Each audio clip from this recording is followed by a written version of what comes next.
Dua episode pertama dari The Lord of the Rings, Rings of Power akhirnya udah tayang di Amazon Prime. Jadi memang dia membuka kemarin 2 September itu langsung 2 episode. Nah, abis itu baru setiap minggunya 1 episode. Nah, serial ini adalah serial yang disebut-sebut serial televisi paling mahal sepanjang sejarah. Dan ini adalah serial prequel ya dari Lord of the Rings. Yang perbedaan dari Lord of the Rings adalah kalau Lord of the Rings itu kan diadaptasi dari novel-novelnya si J.R.R. Tolkien kan. Tapi kalau Rings of Power ini, mereka membuat ceritanya itu mengadaptasi dari lampiran yang ada di novel The Hobbit dan Lord of the Rings yang Return of the King. Jadi kan di novel itu tuh belakangnya tuh ada lampiran kayak catatan sejarah gitu-gitulah. Basically kalau lu nonton Harry Potter ini kayak buku Fantastic Beasts gitu-gitu. Jadi ngambil dari lampirannya itu. Nah, pertanyaan pertama yang biasanya muncul dari fakta ini adalah ya sama kayak House of the Dragon sih. Apakah kalau dulu aku tidak menonton Lord of the Rings maupun The Hobbit, aku bisa nonton ini po? Atau aku perlu nonton dulu film-film yang sebelumnya itu? Nah, daripada nanggung, mendingan abis ini gue bahas aja ya. Sama kayak minggu lalu yang House of the Dragon, gue akan ngebahas apa-apa aja yang perlu kamu ketahui sebelum menonton The Lord of the Rings, Rings of Power. So, kita mulai dulu off the record-nya.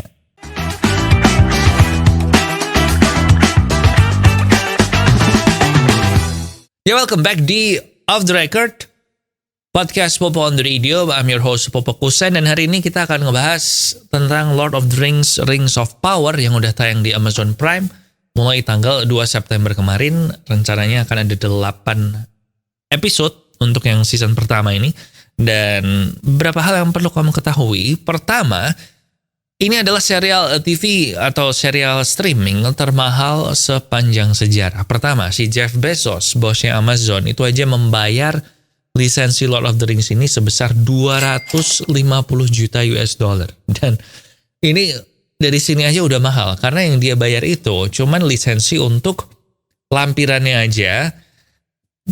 Jadi bahkan di Lord of the Rings yang Rings of Power ini tuh Amazon ini nggak punya hak buat menceritakan atau menunjukkan atau memberikan informasi yang berkaitan dengan novel The Hobbit maupun novel Lord of the Rings yang Two Towers dan Fellowship of the Ring.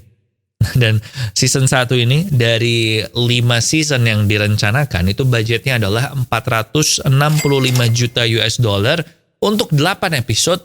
Jadi satu episode harganya itu kurang lebih di 58 juta dolar. Itu gede banget. Buat perbandingan, Game of Thrones itu satu season 100 juta. House of the Dragon ini yang minggu lalu kita bahas itu 20 juta per episode. Dan Stranger Things yang paling mahal yaitu yang season 4 itu 40 juta per episode. Dan ini kalau serial. Kalau film ketinggalan jauh juga. Top Gun Maverick box office tahun ini yang paling bikin orang suka. Dan The Batman itu dua-duanya budgetnya aja di bawah 200 juta dolar.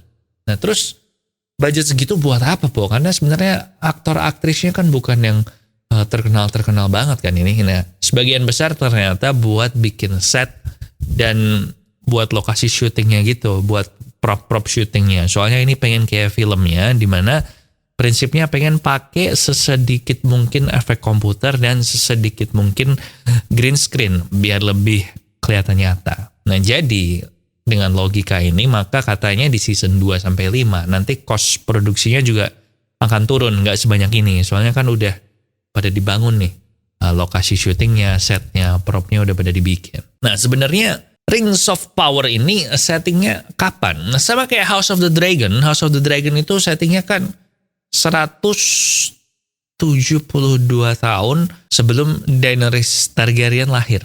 Nah, Rings of Power ini terjadinya di Second Age of Middle Earth. Kalau lo nonton Lord of the Rings yang Fellowship macam-macam itu terjadi di Third Age atau zaman yang ketiga.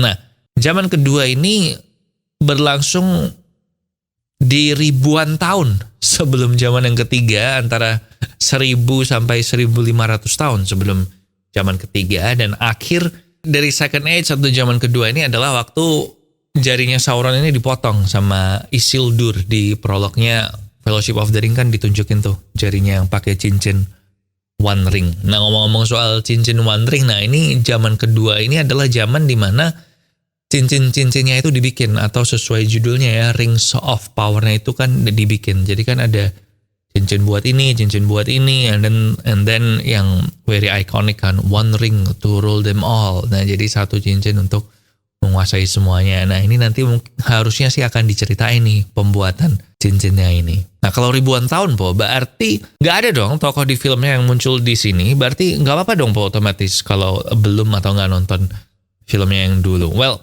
nggak apa-apa sih nggak nonton yang dulu, karena ini kan prequel ya. Jadi sama kayak House of the Dragon, sebenarnya lo nggak masalah kalau lo belum nonton yang film-film yang dulu. Soalnya ini kejadiannya sebelumnya kan. Bahkan kalau lo nonton ini dulu, terus nanti baru nonton yang lanjutannya atau yang dulu udah rilis, kan lo dapat insight-insight baru nih. Tetapi kalau soal tokoh tidak ada yang muncul, nanti dulu, karena tokoh utama dari Rings of Power ini, dua tokoh utamanya itu justru dua karakter yang muncul di film Lord of the Rings, yaitu Galadriel yang di film diperankan oleh Cate Blanchett nih fotonya ini, dan Elrond yang di film dimainkan oleh Hugo Weaving, atau dia yang jadi ini loh, Agent Smith di film The Matrix.